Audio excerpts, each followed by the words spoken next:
Does it get, what is it now for you? What's next for you with this group? How big is the challenge now to go to the next level? Opportunity abounded this year. Is it different next year and where people are more set in roles? You have a better idea of some of these guys, or how do you look at the next stage here? Yeah, well, I have a very good feel for our group right now. But it's almost like when I took the job at the beginning here back in June, when you're asking expectations and what are we going to look like, I said, I don't know. There's going to be change. There always is change. And it's the NHL. Very rare do you come in with the exact same group. Now, how big that change is going to be, I'm not sure. We know we want to get better. We know we got to add certain areas. I think this year was huge as far as growth, opportunity. We talked about that a lot.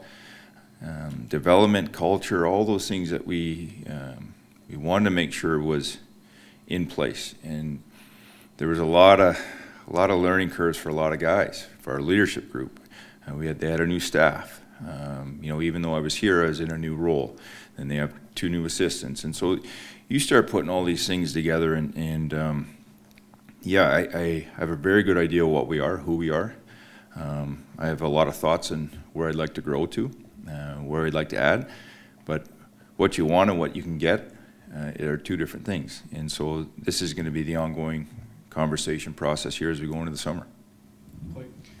Brad, how big is the core of this team? Because it seems to me from afar there are more like-minded players, and it seemed to come out in the interviews on the weekend how they talked about this is the best room I've ever been in. Has that made it easier in the transition? And is that 4 or 6 guys, or now is it 10, 12, 15 guys that are pulling together? You look at the change coming into the season, and you're not sure what the chemistry is going to be like. What we subtracted, right? You lose the leadership qualities of the Folignos, Seth Jones, Savard, even a guy like Delzato, who was a 700-plus game type guy. Cam Atkinson, another guy. So, and you introduce some guys, the leadership roles. So, you're not sure how the room's going to be. You really don't. And us as a staff, we were watching that very closely. I think that was something. How are these guys going to gel? What's it going to look like? How are the leaders going to do? How do we help them?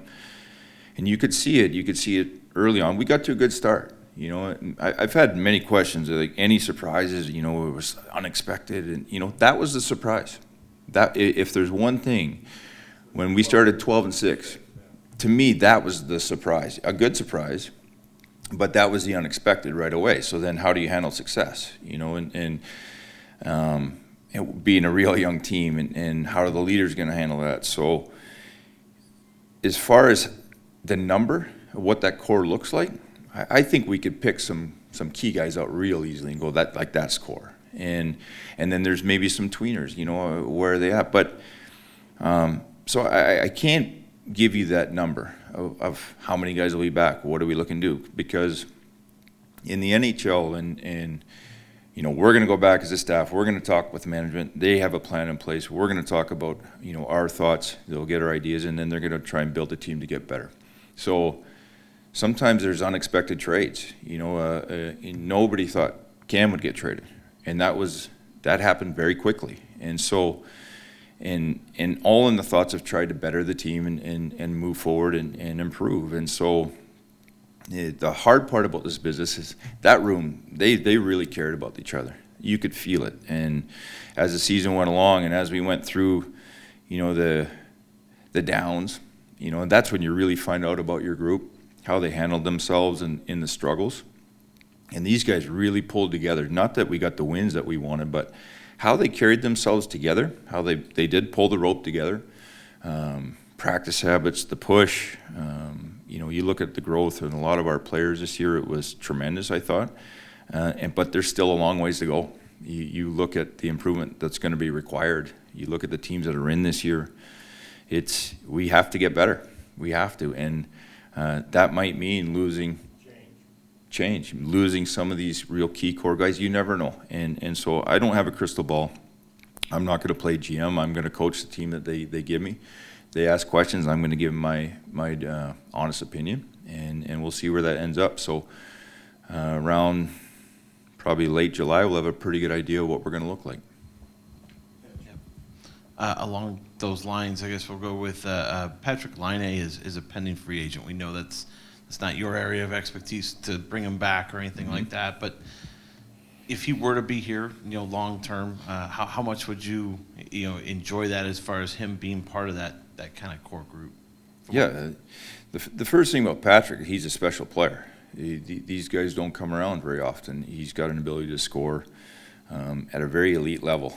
We saw it this year. We got a taste of that. The thing I loved about Patty was his commitment to the team. How he had a purpose to try and change. He had a real want. How he integrated with his teammates. We all know the year before didn't go as planned for him, for our group, everybody. There was a very dark cloud around the organization, just the feel of it, right? So, and I think Patty felt that. I think, we all want these guys to come in and have an instant impact, and I'm sure nobody wanted that more than Patrick. So when it doesn't go your way, we forget that he was 22. We forget that he's never gone through statistical disappointment like that. When he joined Winnipeg, they had a pretty good core, good team, and he was able to integrate and not have to be the guy. So you look at him and his growth, and he's a guy that grew a ton for me, and not just in the goals. It wasn't the 19 goals in 22 games. That's great. We need it. We want it.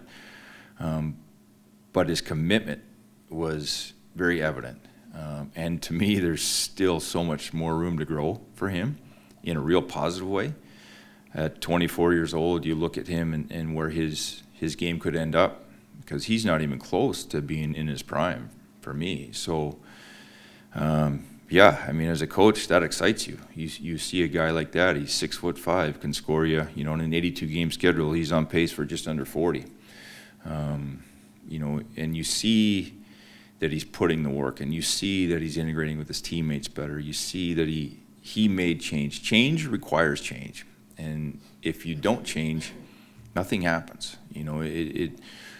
So he made a very conscious effort to change in a lot of different areas of his life, while going through a tremendous tragedy in his life too. We forget about that, the human element of what he just went through, losing his father, who was very important in his life. So he's a guy that I think he excites a lot of people, not just me, management, staff, I think the city. And, judging by my exit interview with him, he really likes Columbus. So we'll see where it goes. Brad, how have you handled or developed yourself in letting young players play through mistakes while also balancing the fact that you need to win games?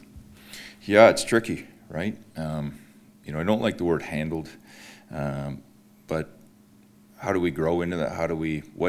What's that line? How do we, and I think every guy's different in that line and what that looks like. You could go through a long list of guys where the Jack Roslovics to the Bjorkstrands to the Werenskis to Cole Sillinger, who's 18. Like, what is that line? How do you free them up to be the best player they can, but make sure they're staying within the foundation, the structure, the commitment to competitiveness, and what that looks like. And handled, I don't know how we handle it. I think how we're growing into that, I think that's still in progress right now. I think there was tremendous strides from a lot of our players in their offensive games. I think if you asked our players, how I was coaching them, and more importantly, our staff was coaching them, I was very vocal about, you can make mistakes. You're going to make mistakes. It's a game of mistakes.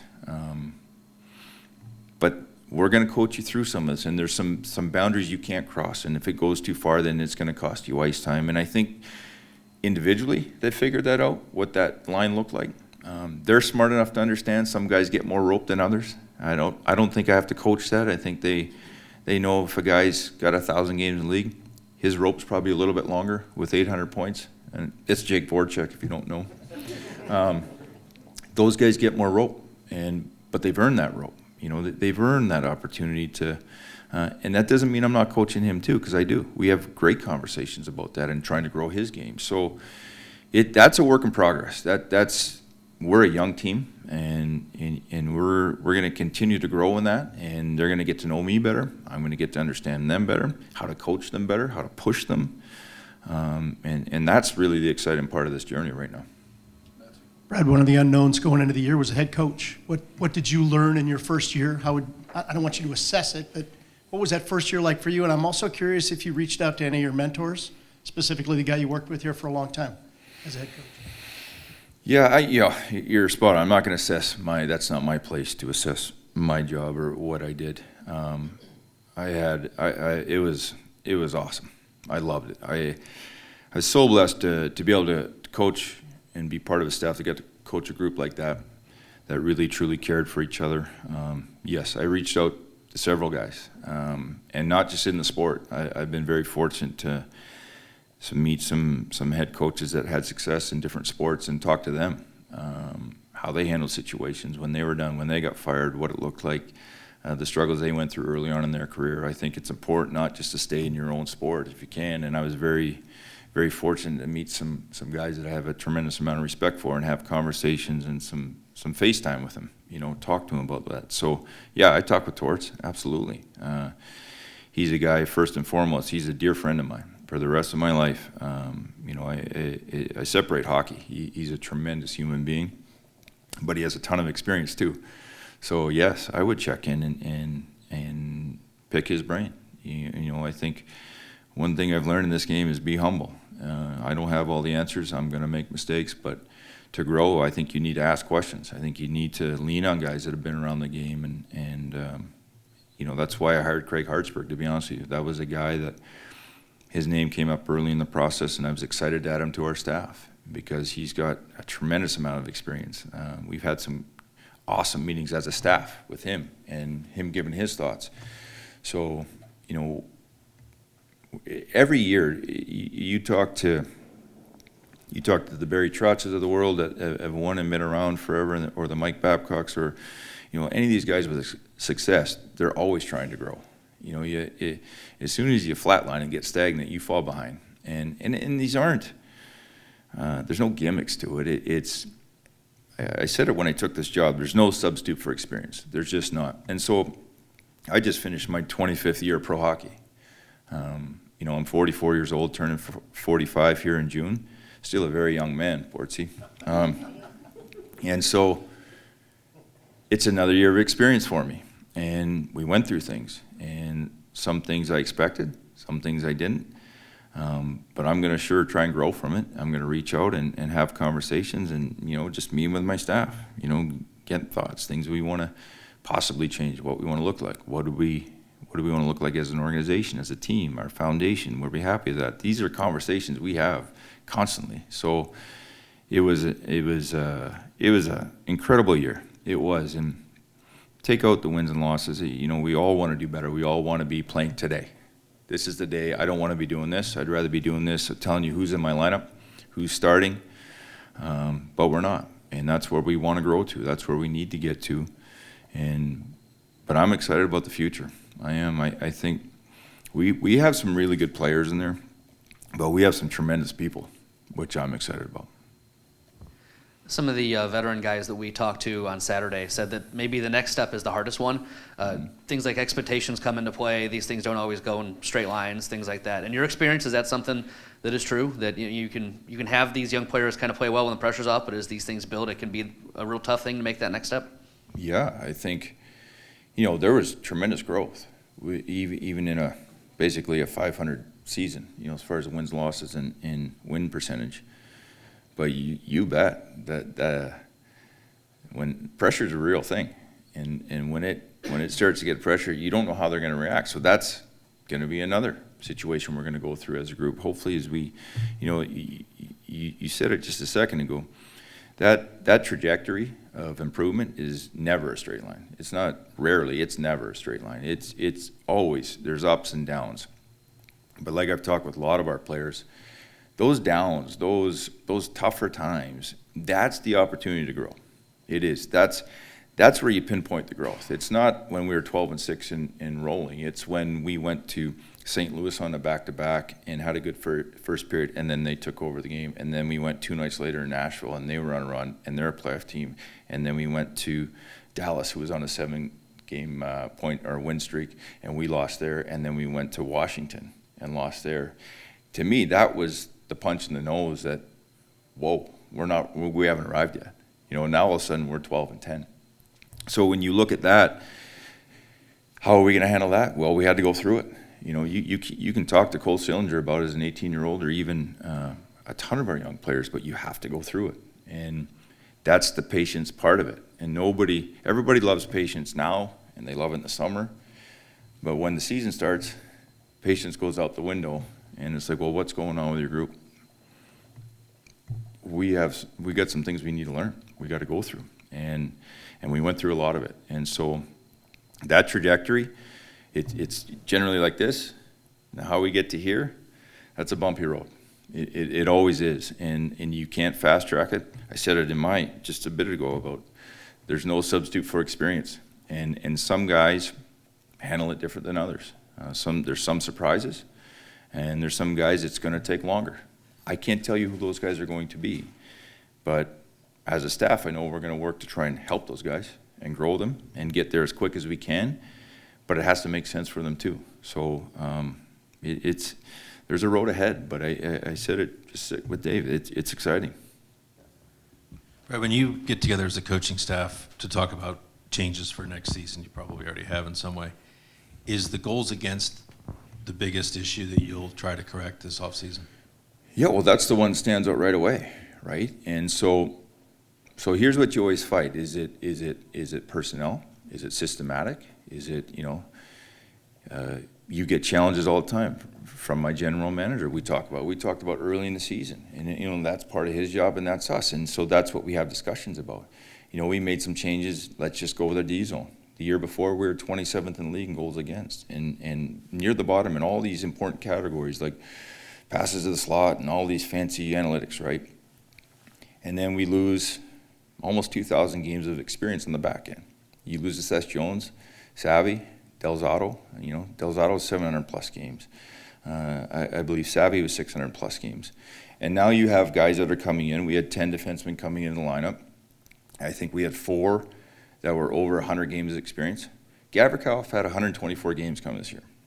I know he seems like he's 35, but he's not, right? He carries himself. He plays like it. Zach was our number 1 guy at 335 games coming in the season. And he's first time wearing a letter, first time being the number 1 defenseman, if you want to call it that. You have Kukin, who was in and out of our lineup, but he had 120-some games in 5 years. So you're averaging 20, you know what I mean? So what we need to do is we're going to look at all of it. I'm going to look at, because I look at all the teams. We look at their goals and what are they doing? Are they man-to-man? Are they zone? Are they shrinking, going to a man-to-man? We go. That's our job. That's what we do. But you also got to go, that's the patience part, right? Is it the system? Do we need to make changes? Can these guys grow into the system? We made a change, not just a change, because we feel like the game is progressing into another way. The defense are so active in the zone. I don't know if there's a right or wrong way, but I do know that it has to get better. And how we're going to get there, we're going to talk about all these things. Is it personnel? Do we need to add some more experience back there? And, Harry he had little over 200 games, and he barely played, right? He's in the minors. And so when you start to peel it back, guys are playing 33 games. Andrew Peak played 82 games this year. I would have lost that bet. I would have. And that is a great thing to say, right? There's a guy, there's growth. There's a guy that, for me, puts himself in a conversation. That guy can play every day in the NHL. Where it shapes out, I don't know. Is he a top pairing D? We'll see. If we get good enough, hopefully not. That means we're in a really good situation. So these are conversations, and I'm going to watch playoffs just like you guys are, and I'm going to watch the systems. I'm going to watch as a fan first, because I think the first 2 games it's just chaos on ice. To be honest with you, I love the start of it. It's just like a NASCAR race and a crash derby all in one, but then it settles out, and then you start to see who rises to the top, and then we'll look at foundation and what they're doing and how they built their team, the size of these guys, the experience of these guys, you know. So there's a lot of factors that go into, are we going to work on our goals against? Yes. We scored. We got to keep them out. But there's a long process to get to that too, and what that's going to look like. And depending on how we build our team and what it looks like, it might be systematic change, it might be personnel based, but we're certainly going to look at that and try and address that 100%. As you look back on Cole Sillinger's season, how does it compare to what you expected, or did you even have any expectations of what it would look like for him at 18 to be in the league a full year? Yeah, he's at 18 years old. What he did is that's a pretty special year. You know, we joked about it early on, but I was actually very serious. I tried many times to get him out of here. I did. I said, I need to get you out of here, but he wouldn't go away. You know, he would not go away, this kid, and made our team. And if you talk to him, he had a lot of ups and downs too. It's a lot of peaks and valleys, and you know, and you talked about that trajectory curve. He's young, but he's one of the guys that we're very excited about, obviously. To finish the year, I think he played 79 games, 30-plus points, 16 goals. Man, if you would have told me at the beginning of the year or in Traverse City that that's where that kid's going to be, I don't know. I probably would have lost that bet too, you know. But then you get to know him. You know, you get to know Cole a little bit, and you get to know his maturity for an 18-year-old. You get to know his mindset. He's ahead of his years that way. Now, we're going to have to be patient with him too. You know, he's coming as a 19-year-old next year, and now there's expectations. That changes. This year was kind of a free roll. You know, a lot of first-year guys get the free roll. You know, it doesn't matter if you're first round or late first round, early. Everyone, well, it's his first year. Well, now he set a bar for himself. But what I like about Cole, and I think he has a very good understanding of himself, is his foundation is solid. I think he knows where it needs to be. I'm going to keep him to that foundation. I'm going to keep my thumb on that to make sure he knows his ability to impact the game may not just be, he might end up with 10 goals next year, but make huge strides in other areas, you know. So stats are a dangerous thing, but I think he's got the right mindset. I think he, you know, one of his last comments to me is that he's coming in with the same mindset to try and make the team next year. I like his chances right now, but I believe him. When he says those words, I believe him, and he's going to put the work in, and he's going to come with that mindset, and he's going to be a better player. One more for Lars. Jeff. You've lost so many leaders, so many players with a lot of experience coming into this year, as you've kind of previously mentioned, which meant you had a whole new leadership group. I think you knew you had the right guys there, but still it was new for a lot of those guys, and even Boone moving up to being a captain for the first time. But just as you look back on this year, do you like the way that they grew into those roles? Because you talk about, you know, the way this team kept battling, the way that, you know, the comeback victories, the nice things they've all said about each other in the locker room. Do you like the way that group has kind of shepherded them going forward? Well, yeah, there was growth there, you know, and have they arrived as leaders? Have we arrived as coaches? Have we arrived? No, I think we're all growing, and that's the exciting part is to grow with a youthful team like this. And I'll say it again, there's tremendous people in that room. So as far as the leaders and Zach, you know, we're always going to want more from Zach. You know, as far as, you know, he almost had 50 points. He's playing through injuries, but it's the first time he's been a leader. It's the first time he's taken 27-plus minutes tonight. He's the number one guy. So what the exciting thing with him is I think there was a tremendous amount of growth, and there's a whole lot more for him to grow. And he's navigating through it too. Well, how do I do this as a number one guy? How do I do it as a leader? Bjorkstrand, you know, same thing, wearing an A. A lot of ups and downs and you know, career year and goals, minus 33. So we got to bring that world together. But what I like about him is he's not satisfied with the year because he had 28 goals. You know, when I talk to him, yeah, that's fine, but we need to get better here, and there's things that we can do and focus. And me as a coach, I can help, you know, and so there's going to be a lot of growth there. But now he's had a year under his belt, what that feels like, what it was, his role in the room, what that's going to look like. Boone Jenner, tremendous year, and we lose him at a very key time. You know, the poor guy, he's coming to me in tears saying, I can't do it anymore.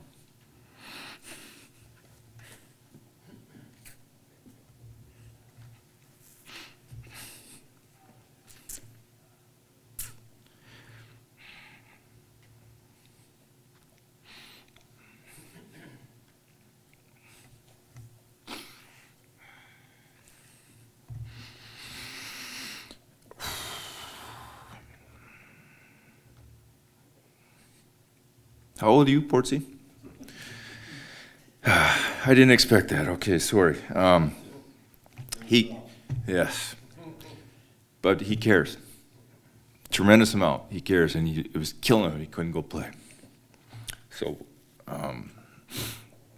for growth, huge growth. Gus Nyquist, 82 games. Another guy. You know, he missed a whole season. Comes back, plays 82. Are you kidding me? And huge growth there. So our leaders, they help push that room through a lot of. There were some real tipping points in there where it could have gone bad, where the losing could have got out of control, where the practice habits could have got real lax, the competitiveness could have gone out the window, and they didn't let it go. And for that, I'm so impressed. But I'm also excited about now they have a year under their belt. Now they know kind of the grind of it, what their role looks like in the room, and where I think they can get to and grow with this group. And it's exciting. It is.